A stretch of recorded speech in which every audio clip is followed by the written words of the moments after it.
প্রিয় দর্শক বন্ধুগণ, এটি একটি উত্তরবঙ্গের প্রাচীনতম মন্দির বাবা জটিলেশ্বর ধাম, যার সঠিক বয়স না জানা গেলেও আনুমানিক 1000 বছরেরও বেশি হবে।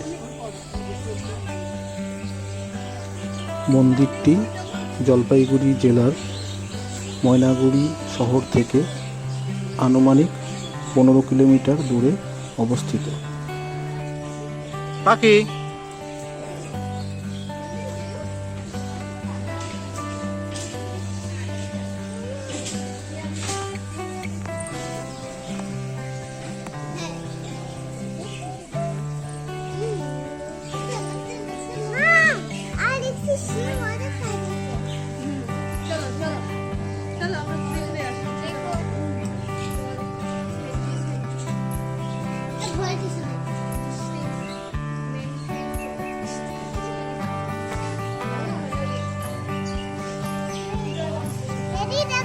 হ্যাঁ দেখছি বাবা।